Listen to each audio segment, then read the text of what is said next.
This is Doug with the Practicing Accountant podcast. Thank you for joining us for this episode. Today, our topic is creating clients who brag about you, the key to loyalty and growth, and really studying the impact of providing exceptional customer service. We hope you enjoy. I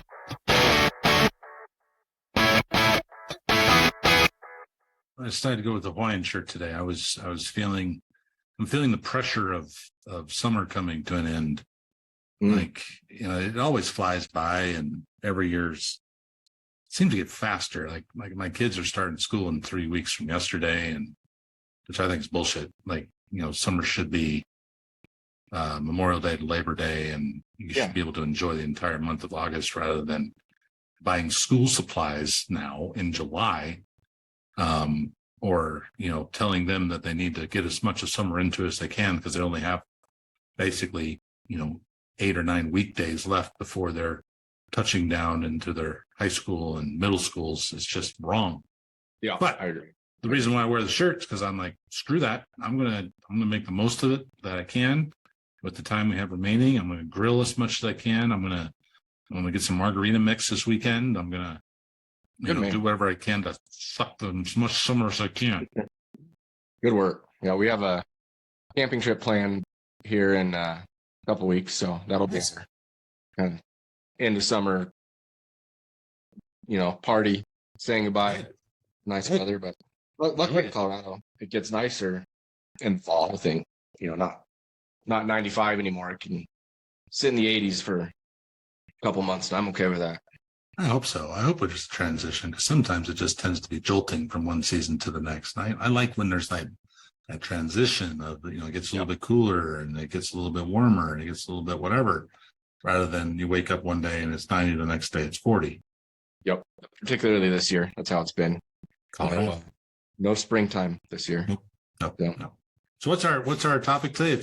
I'll have you say it. We are doing client retention, and basically how to get clients to brag about you. I chuckle when I write this one because it really shouldn't be that hard, because there's such a shortage of tax preparers that if you just provide good customer service, people will love you, because it's every client that we have has complaints about their former accountant. Can't get a hold of them, can't get an answer back, can't, get anything, any work product back in a reasonable amount of time. So I don't think it's that hard to do, but I understand people are very busy trying to service these clients. So when you lack capacity, it's hard to be everything you can be for everyone, right? Yep, very true. What is the most amazing client service experience you've had? I think we are really dialed in with that right now. Are you saying from my perspective? In general. Disney. That's mine. Yeah. What was your experience? Disneyland. It's and everything Disney. They just make everything easy and customer focused, customer first. A close second, or maybe tied for first, would be Amazon.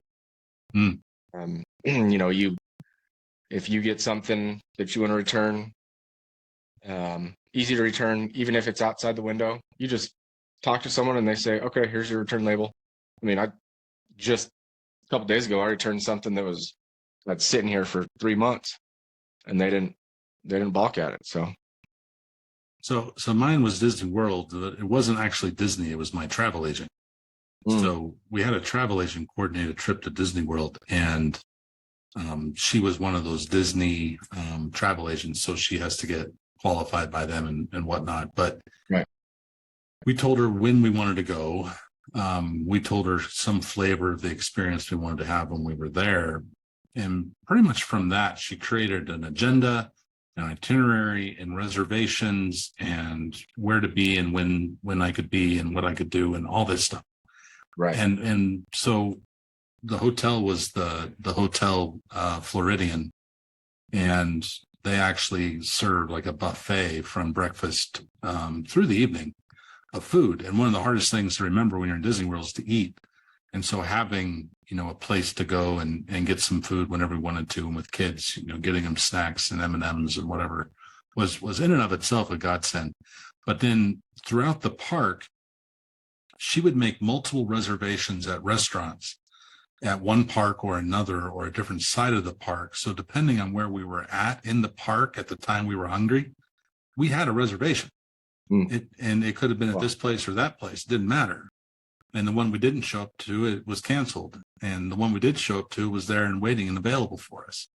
I don't even know what are the passes called? The Fast Pass? Is that what it was? Yeah, something like that. Yeah. I don't even know if they still have those anymore there, but we had Fast Passes set up. We had, it was just the ability to experience Disney that she facilitated that, just really, really made an impact on me. So through that service and by your own experience with Disney, what does that do for you?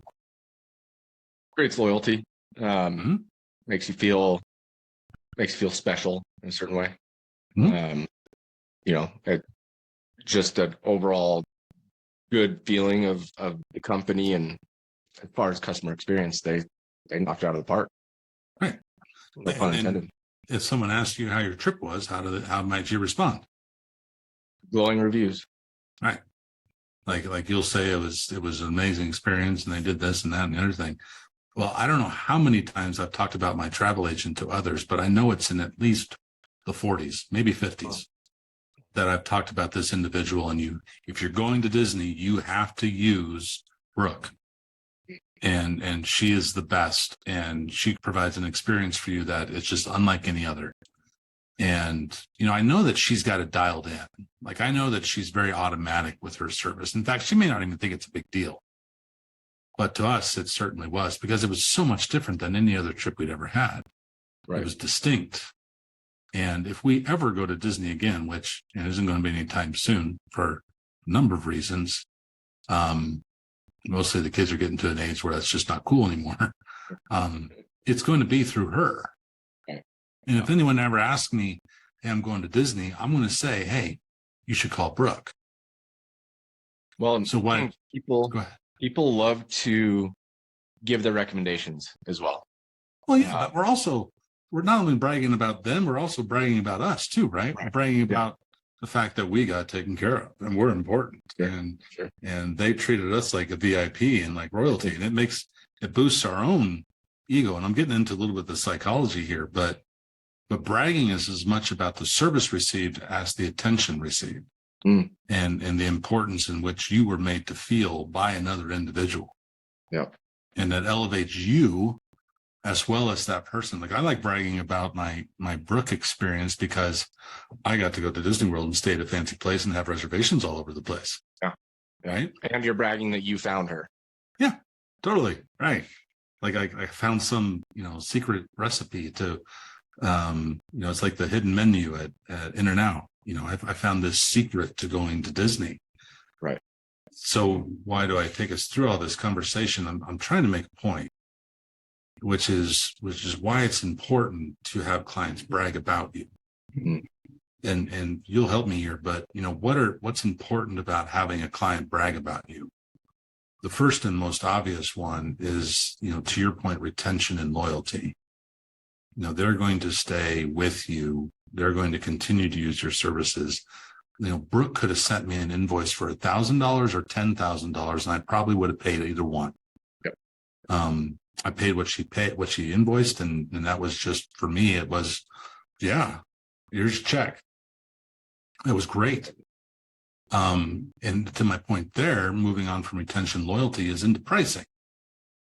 Having clients that brag about you, they're going to be willing to pay more for you. They're going to want your service regardless of an extra zero or at least, a bump. Right. And so loyalty, retention, price. And then the other big one, which I know a lot of CPAs rely on or accountants rely on, is client referral. Brooke relies on the service she provided to me to create business for her down the road. It may not come immediately, but may come a month or 6 months or years from then. But at some point, someone's going to come to her and say, hey, Doug wouldn't shut up about how great Disney World was. And I knew I had to see you if I was going to go. You bet. Well, and I think we have to give them a reason to brag. And I think maybe that's where this conversation is going. What do we do? What does a good customer experience look like in a grudge purchase? Yeah, I agree with you. I think the first question is, are they bragging about me today? Mm-hmm. And if they are, what are they saying? Yeah. Are they saying I get it done on time? Are they saying that they feel like I'm part of their business? Are they saying they get donuts from me? Are they saying that I send them gifts or appreciation or handwritten thank you cards? Like, what are they saying today? Right. Because that's reality. Mm-hmm. And that's what I think the first, and if you can't come up with anything, or if you have a hard time with it, I'm not going to judge that as good or bad or right or wrong, but I'm going to recognize it as an opportunity. Why not? Right. Or do you want them to? Would you like to have clients that are bragging about your services? Mm. Because when we move from that reality of whatever it is you're currently doing, which may just be deadline driven or responsiveness, like I always respond within 24 hours of any emails you send. And maybe that's enough for you. Sorry to interrupt this episode. This is Doug with the Practicing Accountant, here to remind you about our membership. If you'd like to learn more, please visit us at thepracticingaccountant.com, where you can learn about the benefits of membership, including group coaching, training, and other benefits that will help you in your firm in growing the right way. Again, that's www.thepracticingaccountant.com. Now, back to the episode. And I'm, again, not going to judge it as being right, wrong, or indifferent. But the fun part is, what could it be? Or what do you want them to brag about? Yeah. And that ultimately becomes the goal, is having clients brag about you for an intentional reason. Why? For the reasons I've already mentioned: loyalty, retention, price flexibility, and business development. Yep. So what are some ways that a CPA, or what are some ways some clients could be bragging about their CPA beyond maybe what I've already mentioned? Well, you said responsiveness, quick turnaround. I think it really comes down to, how do you make it easy to be a client? Because being a tax client is not an easy task, no matter how good the CPA is, because you have to collect a lot of documentation throughout the year. You have to provide them with a lot. It's a pain in the ass, and really, no matter which way you look at it. So the easier you can make that process for them, and the better customer experience you can make, I think is where you get that leverage. It's interesting, the perspective you just created is the ease of pain for the client, but there's also the ease of pain for the accountant. Mm-hmm. And I think as accountants, we tend to get focused really on, how do I make this easier for me?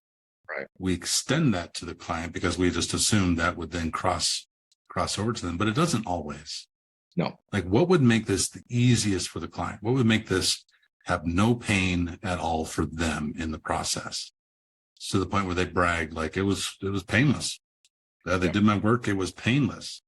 Like, even that is something worth bragging about in this day and age, to your point, when resources and providers and folks in this arena are scarce.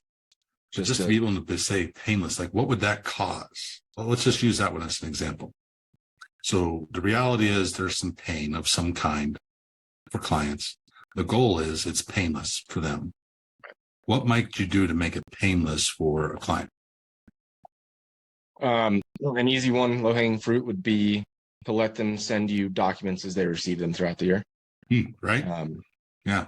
So that they don't have to keep a pile. I mean, when I don't do my own taxes, I send them off to another CPA, but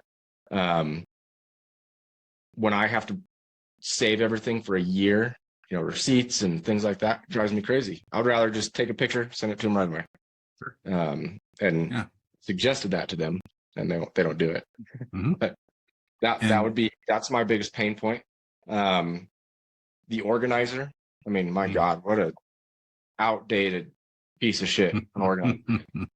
It's I don't understand the purpose of it. You should have a relationship with your clients. It's better than them having to essentially fill out their tax return in plain English for you so that you can translate it to numbers. Well, the organizer is really about, and I know I'm stepping into muddy water here, but I feel it might be weighted more towards the tax preparer's pain than the client's pain. Yeah.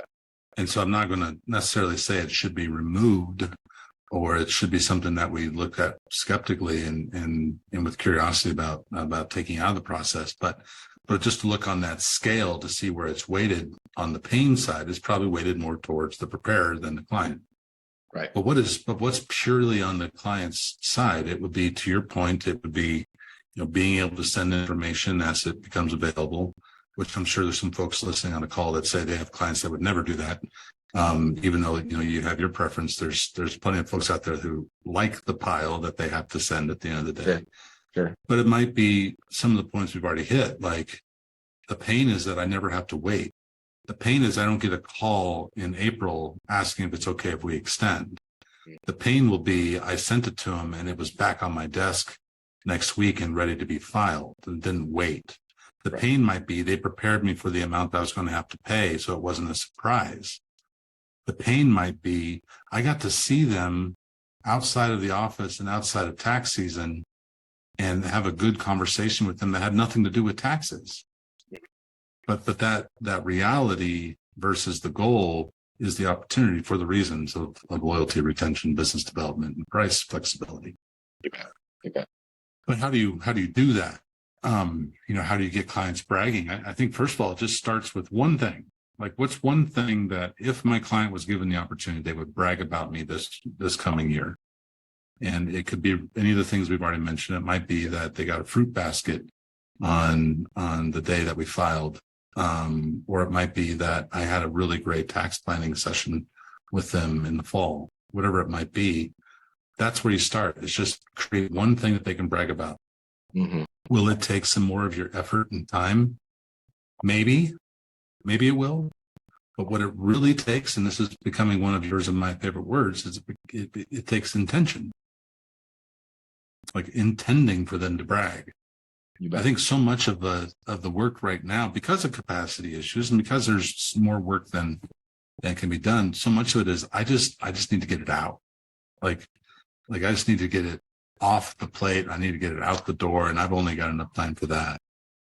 But I think if this works, if someone were to spend time to create clients that brag about them, theoretically, you would have clients, potentially fewer of them, that were willing to pay you more to give you more capacity. Mm-hmm. Yep. I think that's the point here. You're decommoditizing yourself by offering better customer experience than the next guy down the street, which gives you the pricing power, which gives you the ability to remove the clients that don't fit into your ecosystem, which gives you the capacity. It's just this ongoing loop of creating capacity and pricing power. I think that's go back to my example with Brooke. Like, Brooke does this work part-time as the Disney agent. Why? She doesn't have to do it full-time. She gets paid enough doing this part-time by how well she does it that she makes more than someone that does it full-time and is a churn and burn, quantity over quality. Yep. Because they're not getting the service on that full-time. They're getting, here's your hotel and here's your tickets. Have fun. Yep. And I'll still have fun because, to your point, Disney's still a great place, regardless of who the travel agent was who booked it. But because of Brooke, I'm willing to pay her more for service plus, which allows her to charge more, which allows her to choose the number of clients she has, or how many she has, or how few she has. Yep. And it becomes something that she has control over. And she'll accept another client if she chooses, because she knows how much service it's going to take, and she knows how much she's going to charge. She knows she's going to do well off from it, but she's owning that through the client service perspective. Yeah. And by creating people that brag about her. you and I think maybe it was in the last or maybe a video before too, we talked about the 5-star client service model, where you take the order, you deliver the order, you collect the check, you ascertain satisfaction, and then you offer dessert. Brooke did a great job of taking the order. When do you want to go? Where do you want to be? All that good stuff. She did an amazing job in delivering and getting an email in my inbox every morning with the itinerary and where the reservations are and all that good stuff. She collected the check because I wrote her one. She ascertained satisfaction by checking in. Is everything going well on the trip? Is there anything you want to change? She was there and she was visible throughout the process. But the thing that she really did was she offered dessert, in that there was multiple reservations. There were options. There were fast passes. There was the email daily. There was coordination. There was, just a constant point of resource for us on that trip. And every one of those things, was intentional. Didn't have to happen. Wasn't going to happen naturally. She had to make that what she was trying to create for me in my client experience of being one of her clients. And that's the opportunity that folks listening today have. Yeah. Go ahead. What dessert can you offer? I think the first four items in there are generally done, whether intentional or unintentional. I mean, that's part of the business cycle. I think dessert is where you have an amazing opportunity to decommoditize with something that someone else isn't doing. Whatever that is, whether that's a video call, post prep, or tax planning session, or whatever you want to add, you got to add something that not everybody's doing. I think, and maybe our audience would agree, it's hard enough to do those first 4.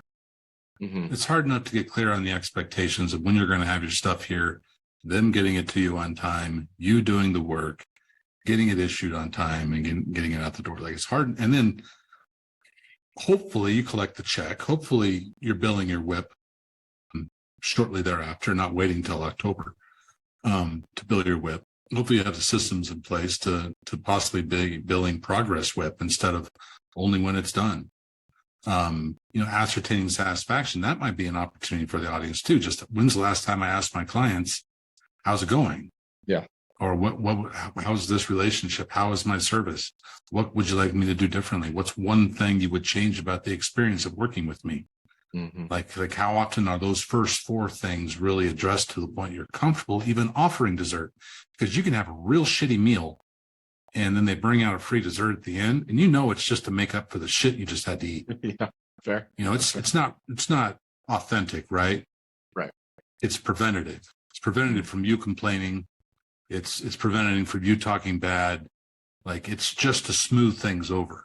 Mm-hmm. So I think to your point, yeah, those first 4 should be pretty automatic. And then that 5th one pretty intentional. But I think to get these to be automatic, the intention starts there. Sure. Taking the order, delivering the order, collecting the check, and ascertaining satisfaction. Yeah. And I think that's an opportunity for your audience just to reflect on that first.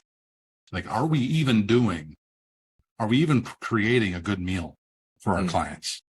Are we even doing the basics? I mean, when's the last time I had an email sitting in my inbox I didn't respond to for a week or 3 days, or at least beyond the minimum that I agreed to myself I would let it go? Yeah.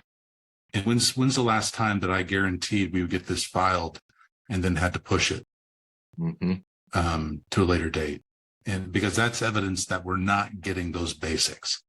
And there are people, and this I think makes your point from earlier, there are people that aren't even bragging about the basics, and maybe they would if they got them, just because it is so scarce to get good service right now. Like, I actually have a CPA that responds to my calls and emails. Right. And we all know how this goes. The client calls and says, I have a 5-minute question, and turns into a half hour, and then you can't bill it because you just don't. Right. Even though you probably should. Yeah. So I get it. I get the fear, like even doing those things, what it does in our head is it says, well, then we're not going to have time to do whatever it is we're supposed to be doing. And that's why this is so hard, is because there's some concern and fear about serving because we have too many. And possibly this conversation comes full circle with, what does your business look like with better service, higher paying clients, and fewer of them? Mm-hmm. Yeah. Doesn't it because I come think back that's- to capacity ultimately? Almost always. Yeah, here we are again. Yeah, it does. And I would imagine there's folks right now listening that say, I don't have capacity to do that. I would love, to sit down with my clients 3 or 4 times a year, but I don't have the capacity to do it. Well, that's your fault. Yeah. You can create that capacity to do it. You can create the opportunity to charge your clients more than you are. Mm-hmm. You're not. And that's why it has to be intentional. Yep. Fewer clients, better service, better prices, better experience. Make braggarts out of your clients, because it will affect your business. And you may have to fire someone because someone else is bragging about you. That's perfectly okay. Right. And that's where we're going with this, That's right? what we want. Yep. And for those that are maybe not at capacity and have room, we just created opportunities for them to make more money with the clients they have. Mm-hmm. And not affect capacity at all, Sure. really. And in fact, spend some of the time I think that people enjoy, which is really putting a smile on someone else's face and making them feel special and important, and, making them feel like the VIPs that like to brag. Yep. 100%.